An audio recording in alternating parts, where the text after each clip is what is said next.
بسم الله الرحمن الرحيم. Assalamualaikum warahmatullahi wabarakatuh. Allahumma sholli ala Sayyidina Muhammad wa ala ali Sayyidina Muhammad. Sahabat-sahabatku sekalian, Alhamdulillah kita masih diberi kesempatan sampai saat ini bisa berjumpa kembali walaupun melalui video ini. Mudah-mudahan kita semua bisa mengambil manfaat dan memetik hikmah dari apa yang akan kita kaji bersama saat ini. Tema kali ini kita masih membahas bagaimana cara agar doa kita cepat dikabul oleh Allah Azza wa Jalla. Setelah kita bahas dalam video sebelumnya bahwa yang pertama kita harus tasdidkan keyakinan kita dalam hati bahwa Allah yang mampu membereskan segala persoalan kita. Allah yang mampu menyelesaikan semua permasalahan-permasalahan, kesulitan-kesulitan yang mungkin kita sendiri tidak mampu untuk menyelesaikannya. Tapi tidak ada yang tidak mungkin bagi Allah. Itu yang harus kita tasdidkan di dalam hati kita, di dalam pikiran kita, bahwa Allah lah yang akan menyelesaikannya.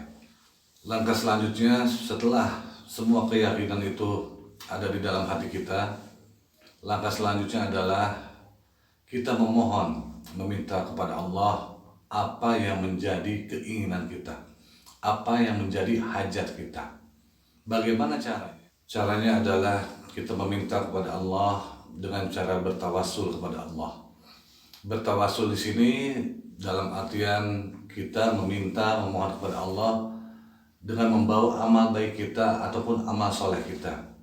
Salah satu contoh, kita meminta kepada Allah dengan media zikrullah. Dengan zikrullah, insya Allah akan lebih cepat mengijabah doa-doa kita.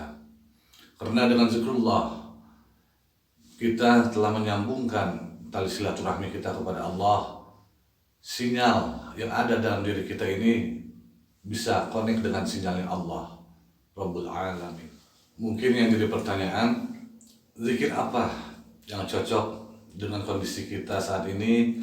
Zikir apa yang harus kita dakwamkan agar permasalahan kita ini cepat selesai? Sahabat-sahabatku sekalian, hal pertama yang harus kita ingat, segala permasalahan, segala musibah itu sebenarnya karena perbuatan kita sendiri.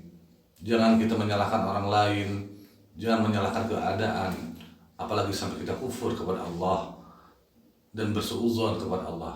Jangan, sahabat-sahabat sekalian, karena zikir yang harus kita lakukan ketika kita menghadapi berbagai masalah, ketika kehidupan kita terhimpit dengan segala persoalan-persoalan yang sangat sulit.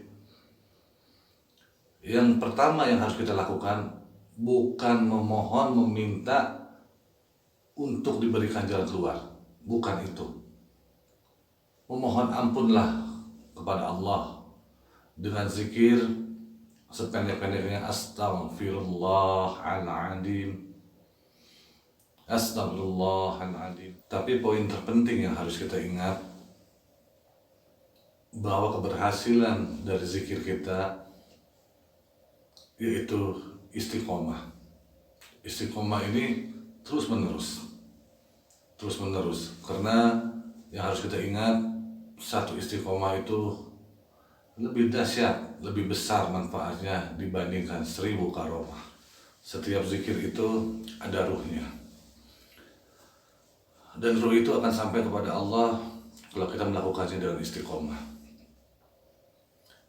Karena ciri-ciri orang beriman adalah orang istiqomah. Istiqomah itu selalu berdampingan dengan sifat sabar. Karena tidak akan disebut orang yang beriman kalau dia tidak mempunyai sifat sabar. Karena janji Allah, kalau kita sabar, kita akan beruntung. Berapa kali kita harus istighfar dan berapa lama kita harus beristighfar agar permasalahan kita ini cepat ditolong oleh Allah. Yang saya sarankan sahabat-sahabatku sekalian, dan yang pernah saya lakukan dan sahabat-sahabat yang lain lakukan, beristighfarlah minimal selama 7 hari. Jangan terputus, istiqomah terus menerus. dalam satu hari itu beristighfarlah sebanyak 10.000 kali.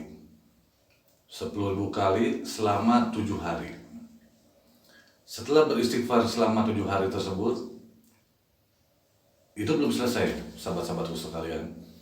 Karena itu ibaratnya kita ini menghapus dosa-dosa kita, memohon kepada Allah untuk pembersihan diri kita.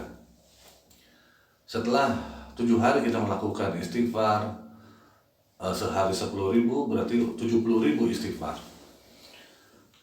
Lanjutkan dengan zikir, yaitu sholawat.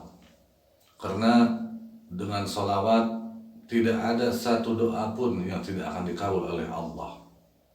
Dengan bersolawat kepada kekasih Allah Nabi Muhammad SAW, Allah akan ridho kepada kita. Allah akan cinta kepada kita. Allah akan memberikan apa yang kita mau. Fastajibu, Allah akan kabulkan. Tidak ada doa yang tertolak jika kita berdoa disertai dengan sholawat. Tidak ada doa yang tidak Allah kabulkan, sahabat-sahabatku sekalian. Berapa lama kita harus bersolawat? Berapa kali kita harus bersolawat dalam sehari? Dan berapa lama Allah mengabulkan doa-doa kita? Itu akan kita bahas di video berikutnya. Yang penting untuk saat ini, mari kita bersama-sama beristighfar agar Allah mengampuni seluruh dosa-dosa kita, agar Allah ridho kepada kita. Setelah Allah ridho kepada kita, setelah Allah mengampuni dosa kita, doa kita akan dijawab oleh Allah, insya Allah. Mari kita bersama-sama, sahabat-sahabatku sekalian, melatih diri dengan istiqomah, beristighfar selama 7 hari. Mudah-mudahan dengan sarana istighfar ini, segala persoalan, segala permasalahan sahabat-sahabat sekalian, Allah berikan jalan keluar yang terbaik menurut Allah. Allah tidak pernah zalim kepada kita. Allah tidak pernah merugikan kita. Diri kita sendirilah yang zalim terhadap diri kita. Mari kita beristighfar bersama-sama. Astaghfirullahaladzim. Astaghfirullahaladzim. Astaghfirullahaladzim. Allazi la ilaha illa huwal hayyul qayyum wa atubu ilaih. Akhirul kalam. Assalamualaikum warahmatullahi wabarakatuh.